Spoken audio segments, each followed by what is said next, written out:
Lorana, je m'appelle Tepoetout Haroua Marius. Je vais raconter un peu mon expérience lorsque j'étais jeune. Et bien plus tard, après avoir fondé ma famille, je me suis converti pour le Seigneur. Mais avant tout ça, je vais raconter un peu ce qui s'est passé dans ma jeunesse. J'ai vécu dans une famille chrétienne, comme tous les enfants à mon époque. Ma famille était vraiment à 100% protestant et j'ai grandi en fait dans cette religion. Et j'avais en moi, j'avais cette idée de dire que voilà, je suis protestant et je n'aurai pas d'autre religion dans ma vie. Et j'étais un enfant très énergétique à cette époque-là. J'étais vraiment, j'avais vraiment le feu en moi. Je bougeais, je pratiquais le sport. Et un jour, j'ai rencontré un copain et nous avons vécu ensemble cette amitié. Et un jour, lorsqu'il m'a invité d'aller voir un match de football, j'ai décidé de le suivre pour que je puisse vraiment participer avec lui et voir ce match. Et ce jour, lorsque j'ai pris la décision d'aller avec lui et monter sur leur voiture, j'ai eu cette expérience très miraculeuse ce jour-là. Pourquoi? Parce que ce jour, lorsque j'ai pris cette voiture avec mon ami, j'ai eu un accident ce jour-là. J'ai eu un grand accident qui m'a fait perdre, si je peux dire entre guillemets, qui m'a fait perdre la vie. Voilà, sur cette île de Moria. Et j'avais à cette époque-là entre 12 et 13 ans, très jeune, très énergétique. Et j'ai vécu à cette époque-là, dans cet accident, vraiment quelque chose de miraculeux parce que à cet âge-là, je ne pensais pas que je vivrais à cette époque-là. Un enfant de 12-13 ans tombé d'une voiture, d'une benne, je ne pensais pas que j'aurais la vie. Et j'étais quand même resté longtemps dans le coma, pendant 3 semaines dans le coma. Et après cela, je me suis réveillé, mais en étant toujours dans les vapes. J'ai perdu un peu la connaissance. Je ne savais plus si j'étais toujours présent ici sur Terre ou j'étais ailleurs. J'étais vraiment dans les vapes.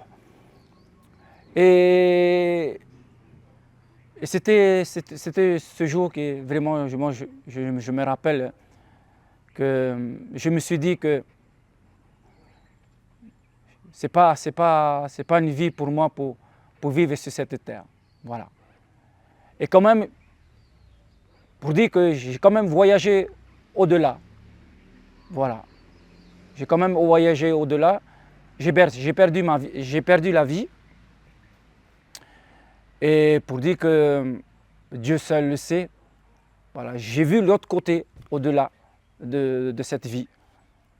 Mais c'était très court. Je ne sais pas combien de temps je suis resté de l'autre côté, mais j'ai vu l'autre côté.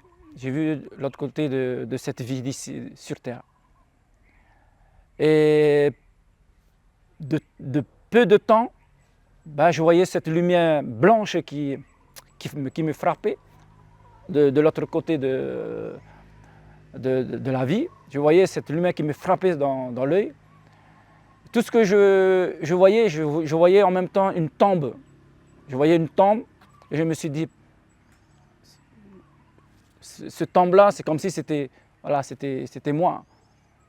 Et je voyais cette lumière blanche en même temps. Et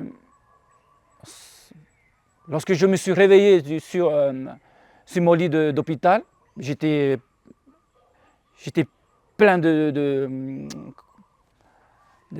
comment ça s'appelle ça, tout ce qui est branché sur le corps pour me tenir en vie. Voilà, j'avais tous ces appareils sur moi, voilà, j'étais vraiment inconscient. Et je voyais tout ça et voilà, je me suis dit, c'est quoi où je suis. Et j'avais autour de moi ma famille. Et j'étais vraiment ce jour-là, la chance de revenir au-delà et de voir encore la vie ici sur Terre. Donc c'était mon épreuve première que j'avais traversée lorsque j'avais entre 12 et 13 ans. Après, tant d'années après, j'ai vécu ma vie, voilà, en tant que jeune, hein, je faisais n'importe quoi dans ma vie, voilà, je ne faisais pas attention de ce que j'ai vécu. Je prenais du cannabis, je buvais beaucoup d'alcool, je me bagarrais aussi. Et voilà, la vie de jeunesse à cette époque-là, c'était vraiment fort. Mais voilà, à cette époque-là, j'avais bien vécu. Et comment je me suis converti vers le Seigneur, c'est que aussi, il y a ce problème, alors c'est mon fils qui avait traversé une maladie d'asthme. Mais le docteur avait dit que c'était une maladie à 2e degré. Il m'a expliqué un peu le cas de ce niveau 2e degré. Il me parlait qu'il devait porter à vie l'oxygène et de prendre plusieurs médicaments à vie. Et dans ma tête, je me suis dit non, c'est pas une vie pour mon fils. Et je ne veux pas qu'il grandisse avec tout ce qui l'empêche de vivre. Et pendant 3 nuits, j'ai pleuré dans ma couche. J'ai demandé au Seigneur s'il pouvait m'aider à s'en sortir de ce problème. 3 nuits, j'ai pleuré, j'ai imploré le Seigneur. Et dans la semaine qui suit après, il y avait un ami qui est chrétien et que je suis maintenant ici avec lui dans l'assemblée, qui m'avait proposé d'aller entendre la parole de Dieu. C'était une soirée d'évangélisation ici même sur cette île de Moria. Et je me suis dit dans mon cœur que non, ça ne me sert pas. Qu'est-ce que ça va me servir puisque j'ai ma religion et je me donnais à 100% dans ma religion et je ne crois pas à d'autres religions.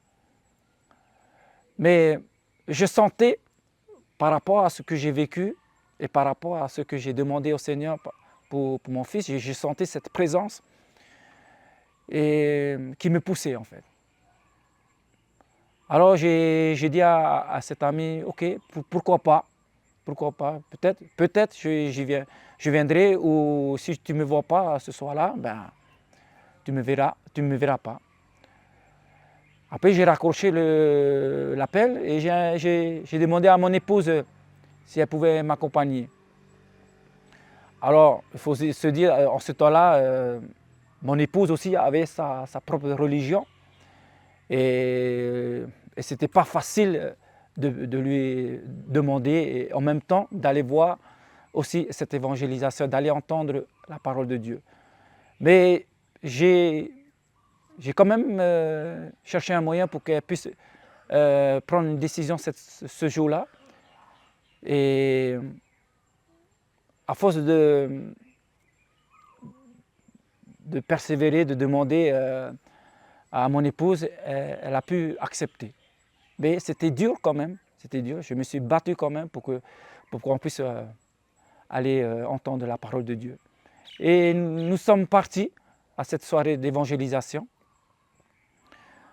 Alors pour dire que c'est vrai, la première soirée, j'avais presque pas ressenti la parole en moi, parce que j'avais ce cœur de pierre en moi, je n'acceptais, je n'acceptais, je n'accepte pas la parole, et la parole ne me touchait pas. Alors il y avait la deuxième soirée, pareil, j'étais avec mon épouse, j'y allais et pareil, la parole n'était pas encore percée dans mon cœur. Par contre, la troisième soirée, c'est là que j'ai ressenti vraiment la parole qui venait me toucher, qui venait me toucher. Et lorsque, au moment où le pasteur avait invité tous ceux et celles qui voulaient les bénir, et je me suis proposé et j'ai invité en même temps mon épouse à venir devant. Alors mon épouse était là, je tenais sa main et elle était là, elle me serrait. C'est comme si elle ne voulait pas que je la tire pour l'emmener vers l'avant.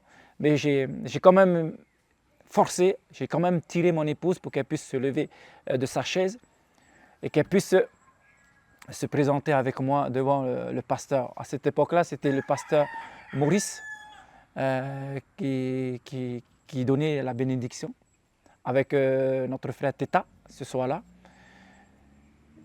Et j'étais vraiment content parce que lorsque je suis retourné dans mon foyer, je sentais cette chose léger en moi. Je sentais quelque chose qui était léger. C'est comme s'il y avait un poids qui m'a été enlevé. Et depuis je suivais ce frère qui m'a guidé dans le Seigneur jusqu'à présent. Je suis maintenant dans l'église où ce frère se trouve. Et mon fils aussi était sorti du problème de sa maladie, parce que le Seigneur m'a conduit à des personnes qui utilisaient des médicaments traditionnels. Et le Seigneur m'avait guidé à certaines personnes précises pour que je puisse traiter cette maladie d'asthme. Et jusqu'à présent, il n'a plus d'asthme. Il est guéri à 100%. Et depuis j'ai donné ma vie à Christ. Je me suis fait baptiser en 2020. Là, je suis tout jeune, en 2020. Et aujourd'hui, je sers le Seigneur. Je sers le Seigneur avec tout cœur, avec mes frères et sœurs. Et c'est vraiment quelque chose de fabuleux. Aujourd'hui, je vis à 100%. J'ai toujours dit que j'aime bien dire 300%. Pourquoi? Parce que je donne tout maintenant pour le Seigneur. Et je suis vraiment heureux avec mon épouse et notre fils. Et aussi, quelque chose que le Seigneur m'a donné aussi, c'est que il y avait aussi une petite fille dans notre vie. C'est pas notre fille, c'est une fille de mon frère Bobby et de notre sœur Sylvana. Mais pour dire que voilà, cette fille est venue dans notre vie et ça nous a vraiment touchés par la grâce du Seigneur, parce que cette fille vit avec nous deux aussi. Elle a grandi avec nous aussi dans la famille et on la considère aussi comme notre propre fille. Et je remercie le Seigneur, parce que plusieurs fois nous avons demandé si on pouvait avoir un enfant. Et jusqu'à présent, le Seigneur a répondu d'une autre manière, si je peux le dire. Et il nous a mis cette petite fille dans notre vie. Et c'est une grâce d'avoir cet enfant dans nos vies. Et jusqu'à présent, on vit ensemble. De temps en temps, on va la récupérer, on la prend pour quelques jours, pour le week-end.